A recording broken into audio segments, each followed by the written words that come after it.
Azusa Avenue. Too much traffic for him on the 60 freeway, and now the pursuit continues off the freeway onto. Still see that night sun shining a light on him, but I don't see those deputies just yet. Not sure if they were able to get off the freeway with him. They're being directed to. I'm not sure if they're off the freeway yet. In any event, he's turned off of Azusa onto Colima Road.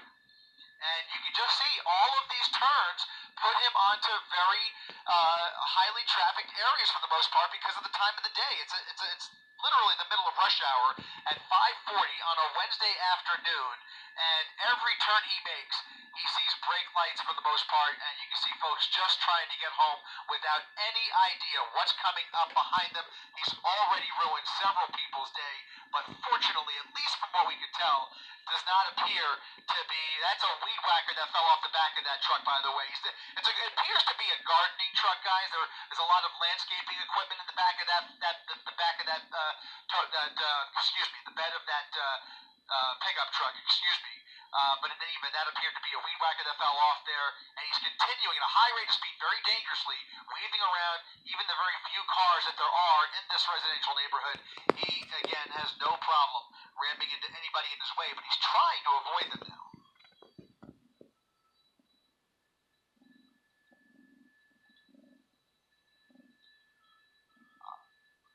You know, it appears to be a brand new truck. If you look, that appears to be paper plates that are flapping in the back there. So very likely a newer model it looks like a Chevy. It's a Chevy, yeah, it's a Chevy pickup, and he's continuing now around this person. But man, he is just, I just every time he gets into these residential neighborhoods, I worry for not only those cars in his way, but all of the people who live here. If he decides to do anything crazy, which he's already done a lot of crazy things, it could get so dangerous. That incident where he ran through that house could have ended in a deadly situation.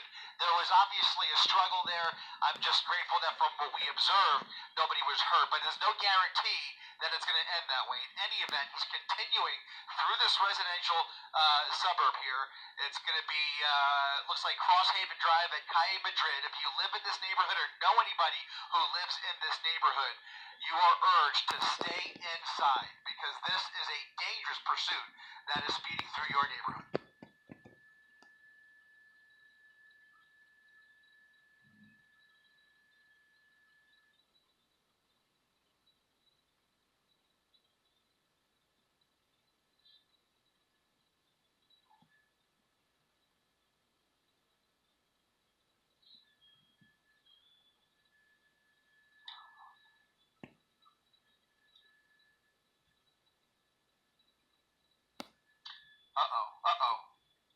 All right, coming up on a red light here. He's on the wrong side of the road, northbound Fullerton.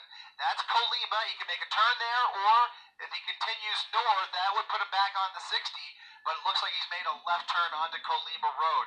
Again, a lot more traffic on Colima as well as he makes that westbound turn. I still don't see anybody behind him. There are a few units a ways back, so they are behind him, but they're just a ways back, maybe several football fields back, as he comes up on another red light, trying to get around them. Lots of cross traffic here as he continues through that red light, and he's able to make it through. So Colima Road, westbound, is where we are. The helicopter's still overhead, and those sheriff deputies trying desperately to catch up.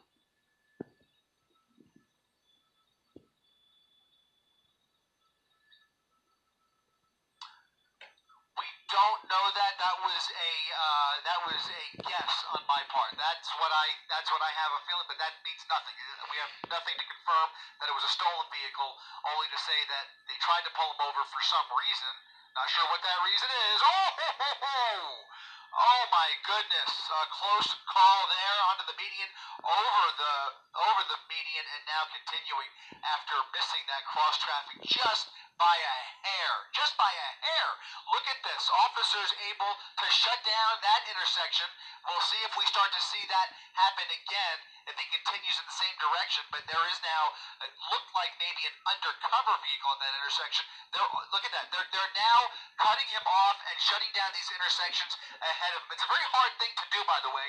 It's very, very good that they were able to do that for two intersections in a row. They can't continue that, but if they can continue to try and leapfrog his trajectory along Colima Road here, that will help things dramatically. It looks like they've got another intersection blocked off here at Puente Hills at Colima, so it's going to be another dangerous situation, but no cross traffic as those deputies have shut down the intersection, giving him a wide berth to speed through the red light, and now continuing westbound on Colima Road. But just the mere act of shutting down the freeway, it saves lives because it stops all of the traffic. Whatever the light traffic signal says, everybody comes to a stop, and this guy can just speed right through these intersections and not kill anybody. So he's continuing at 90 miles per hour on Colima here, and here come those black and whites. Now they're closing it on.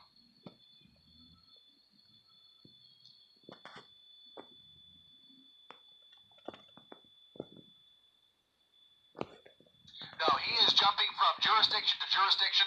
Now coming up on Hacienda Heights. We were in Roland Heights, and now for the first time, we're in Hacienda Heights, basically paralleling the 60 freeway. So just a few blocks north of him is the 60 freeway. So we're going westbound on Colima Road, and if he continues in this direction, he'll come up on the 605.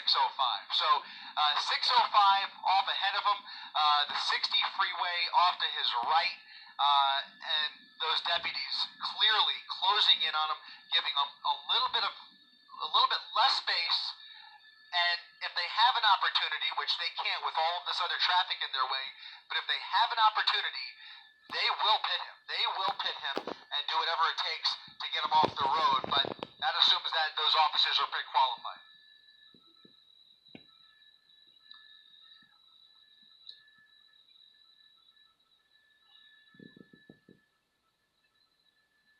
Losing control, up on the curb, losing control, crashing into another car. Crashed into another car.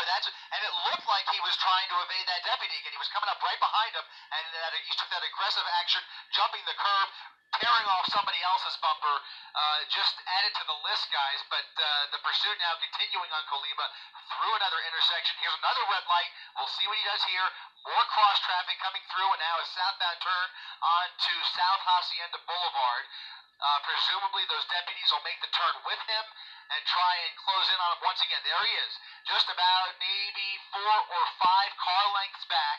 If he slows down at all, they will close that gap, but every time they do that, he just basically speeds up.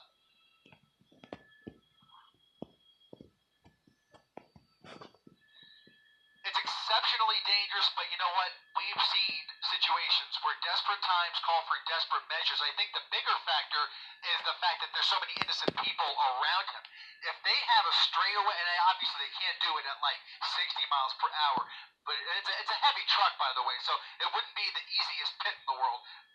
But in any event, he's threading the needle, one lane going, one lane coming, southbound Hacienda Road, cars pulling over, make room for him. But thankfully, in this situation, at least you have the lights and sirens from those deputies right behind him. So you have folks naturally pulling over because they hear the emergency sirens behind them.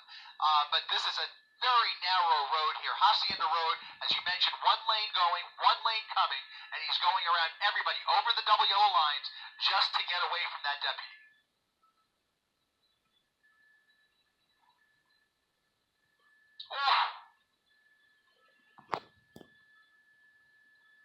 It's a windy road. It's a windy road, and he's having trouble.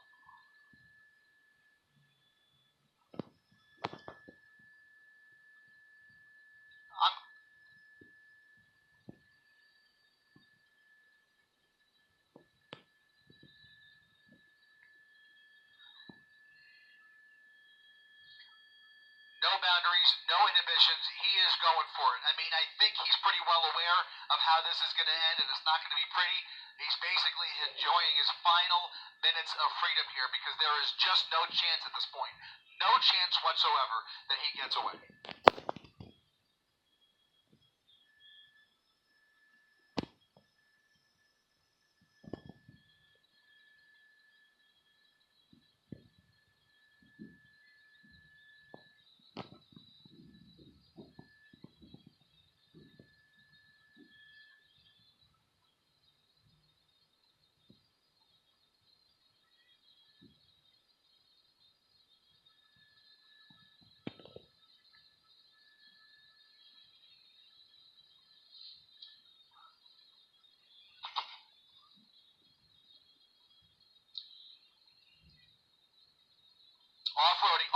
turning. He's going to be in trouble here. He's going to be in trouble. He's off the road at a high rate of speed. He may spin out here. All right, back on Hacienda Road. Oh, man, he just missed that one.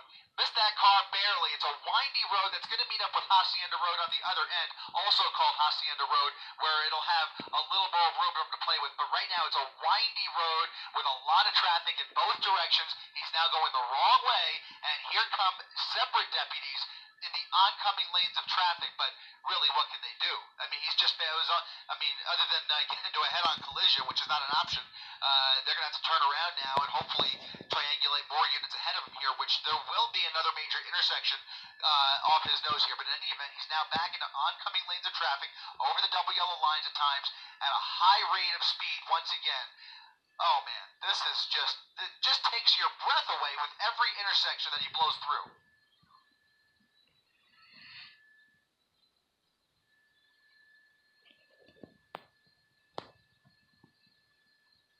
Another residential neighborhood with very narrow streets. Looks like he's not. Okay, so that's El Rancho Drive, and a series of deputies now following him into this neighborhood, or at least two. Okay, so these are the two that were coming. They turn around with them. Those original deputies, just to put this in perspective, appear to have fallen back. They could not keep up with his driving on Hacienda Road, but those two that were coming in the opposite direction are now right behind him. So two brand new deputies engaged in this hot pursuit along El Dorado Avenue here in Hacienda Heights. It looks like a dead end. It's a cul-de-sac. This is scary. A cul-de-sac, they're going to come face to face with the suspect. And you guys know, and our viewers know, what he's capable of in this situation, because he's already rammed into several vehicles, including deputy vehicles. And there he is again, right through, almost missing them. And now, oh man, continuing right out of the neighborhood. He's going to get right out. I mean, he's weaseling his way out of these predicaments. And I just don't know how much longer this could go on. I just can't fathom it.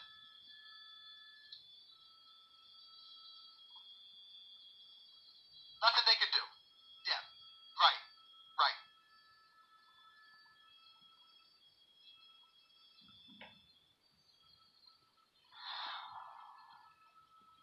Uh-oh. He's going to come head-to-head here. He's going to come head-to-head with another sheriff's deputy, and he's just going to go around him. That's the protocol, and you can see they're following protocol. They're pulling over, letting him around. They're not going to box him in. And part of the reason, guys, is because these tactics, look at this. He's going out of the neighborhood where there are about a half a dozen. Right through those deputies again, just missing them. Unbelievable. There's about a dozen black and whites, a sea of orcas trying to keep up with him, and they just have nothing, no tools at their disposal at the moment to get him off the road. I can tell you that part of this is tactical protocol within the department, because there are other agencies that would treat this a little bit differently, but right now they are sticking with the book and basically just trying to. Okay, I'm just told that he is facing now 3 charges of ADWs, assault with a deadly weapon on a law enforcement officer, on top of all the other crimes that we've witnessed here this afternoon. But just to kind of add it to the list, but you can see how many cops are pulling in here. It's unbelievable.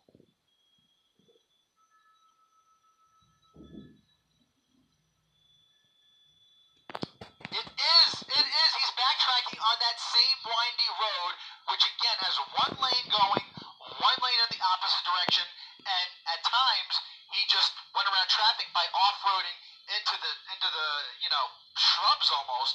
It was a miracle he was able to maintain his composure there, but spinning up a lot of dust. It's a narrow road and about a dozen black and whites behind him. But that tire, I think his back left tire is, he did hit something. Look at that. More sparks flying. Not sure if it's coming from the wheel well or if it's coming from that equipment, but something is making metal, and I gotta wonder if all that stuff in the bed of that pickup truck was strapped down. Very possibly not. We've already seen one weed whacker.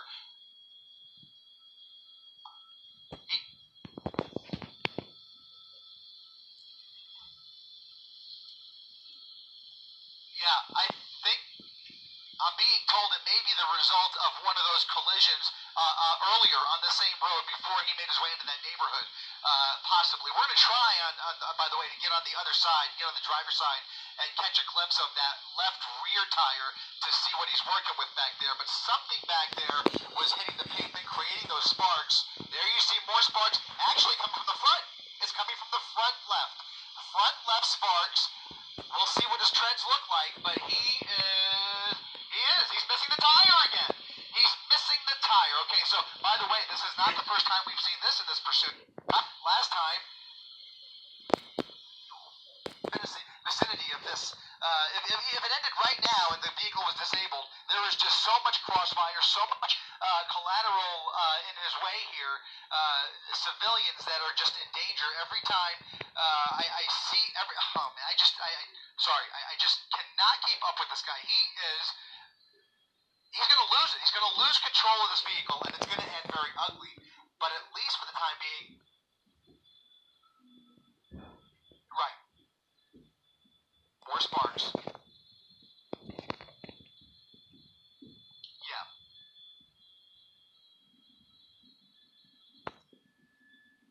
Guy off the road. There's about a dozen units behind him.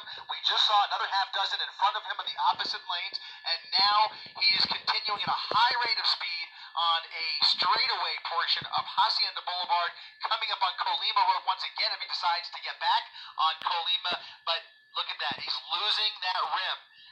He's on borrowed time with this truck. It's a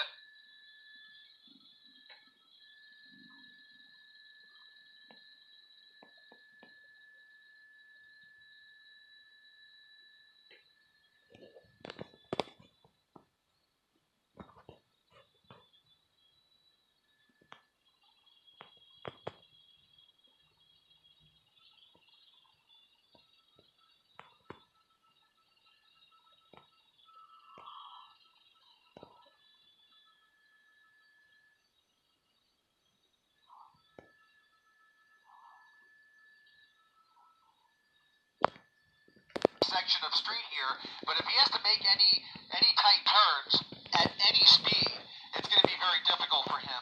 But at the very least, you're going to start to see that wheel come apart, and eventually the axle won't be able to turn. But it's obviously a heavy-duty truck.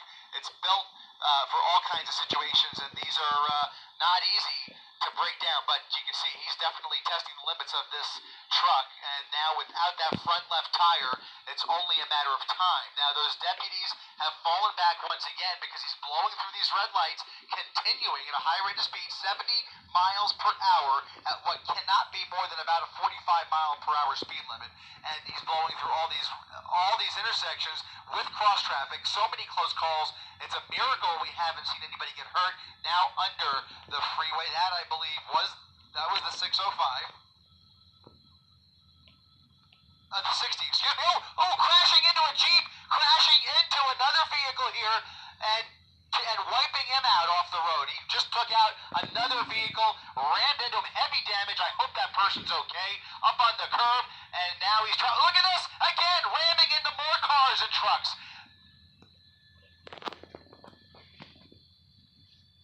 Head on. Unbelievable. Head on with another car. And here comes not even a pit maneuver, but they rammed into him from behind, into a gas station. Folks getting gas at the corner of Gale and Hacienda, into a gas pump. And now he's going to try and get out probably, but he's going to put it in reverse. Back in reverse towards that deputy. Look at this. Ramming into the front end. They're shooting at him. They're shooting. We're going to widen out, and they are now firing into the cab of that pickup truck. Unbelievable. They are using force. Deadly force is being employed at this moment to try and stop this madness in the middle.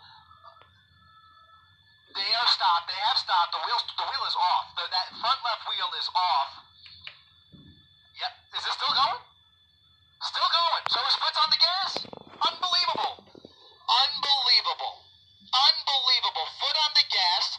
Bullets flying through that truck, and now we'll see as they surround the vehicle, multiple teams and K9 units already on the scene here, surrounding the vehicle, at least the rear of the vehicle. They can't surround it completely, obviously. They don't want to create a crossfire situation.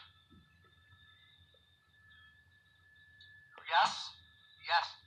Somebody's hurt. It looks like somebody, that's the driver. That's the driver. It looks like the driver of that car that he rammed head on into.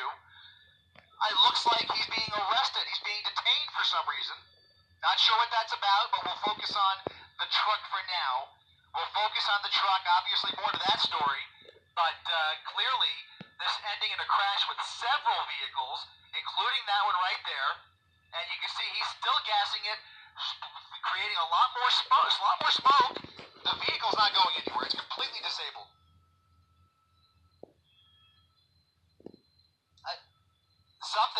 Something just went through that driver's side window. He's still gassing it. Multiple bullet holes through the driver's side window, guys. Those are shotgun shells. Those are high caliber shotgun shells that have now fired right through that driver's side window, most likely putting an end to this.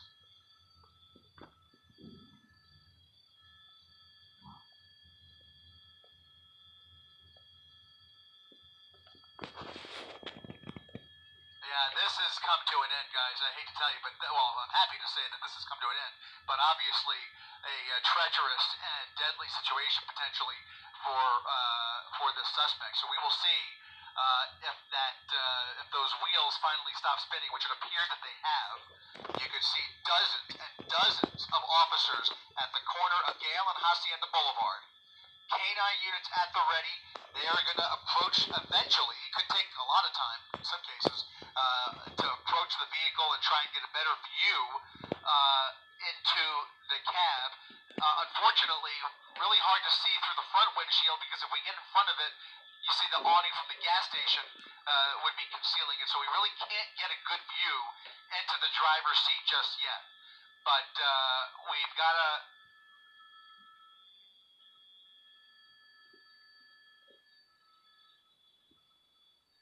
A whole bunch. There's smaller rounds in the rear window, large shotgun shells through the front window. It's just a wait-and-see game at this point. They are eventually, obviously, treating this with kid-glove care, but obviously they have to take their time before just approaching the vehicle. And they have look at there's a fire though. The vehicle's on fire. The vehicle's on fire, and that's going to require the fire department. They're going to have to pull him out. Absolutely. They're going to have to pull it out of the driver's seat. This is not over by any stretch.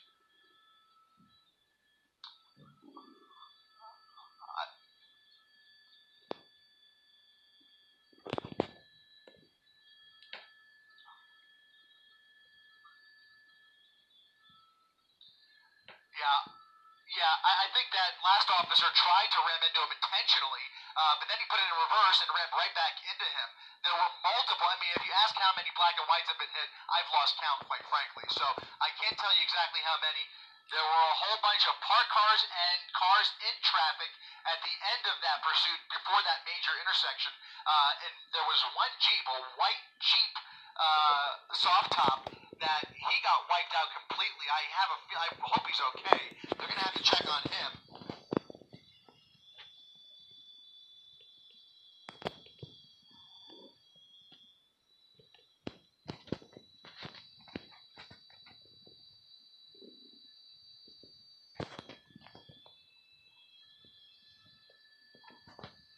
Multiple shots. Yep.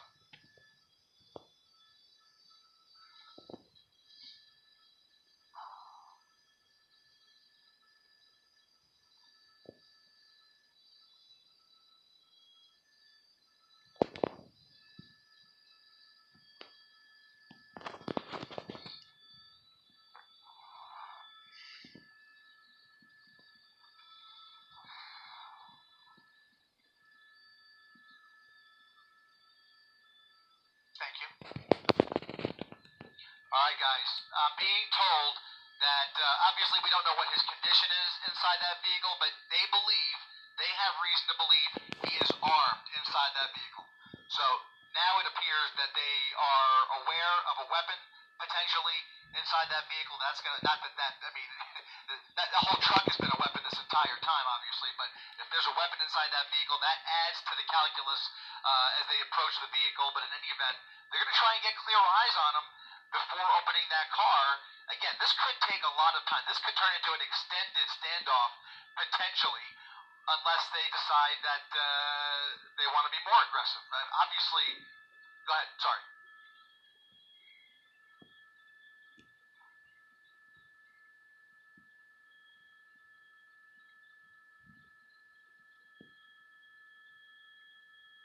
Oh, what? Oh.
Great news.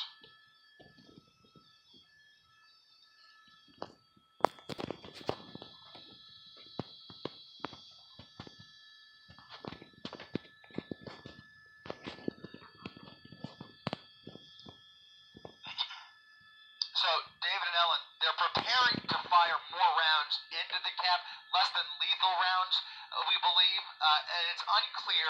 My question becomes, because we were told it might be a pepper ball, but in any event, is it to clear the window to gain visibility, or is it because they still see movement inside the vehicle? The pepper ball leads me to believe that they would have reason to believe that maybe there's movement in the vehicle. It seems unlikely from what we're witnessing here, but in any event, they are preparing to fire more less than lethal rounds into the cab of that truck. So something to watch out for as we continue to watch this play out on the corner of Hacienda Boulevard and Gale Avenue. Not clear on where those shots will be fired from, but it certainly looks like it'll come from yeah. That's what I think as well. Yeah. Seems to be, yeah.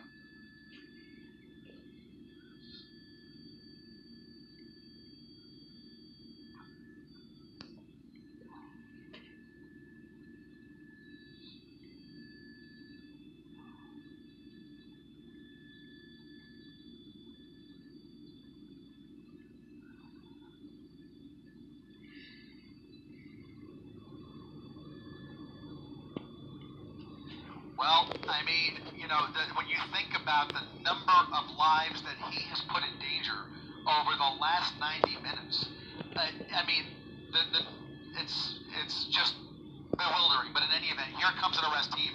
They're going to approach with shields up, guns drawn, and they've got tactical tools at their disposal if they face any resistance. But the first order of business is going to be clearing that driver's side window. The glass breaker is being employed, ramming the driver's side window, and now getting a much clearer view that we will keep somewhat. There is movement. He's moving. He is moving. I saw his hand. The back seat appears clear. Now they'll try. It looks like he's injured, and it looks like they're going to make an attempt to open that door, but it's not open yet. They may just pull him through the windshield. They may pull him through that window, guys. I have a feeling they will just pull him right through the driver's side window without bothering with the door. We don't know what kind of condition he's in, but you saw what I saw, which was his hand moving. It looked like he maybe had crawled into the passenger seat, and there you go. They're going around the passenger side to bring him out. Wow. Stepping out of the vehicle. Whoa. Whoa. What in the world?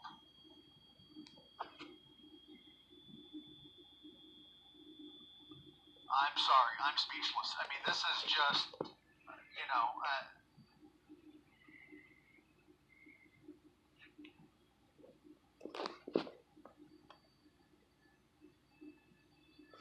incredible.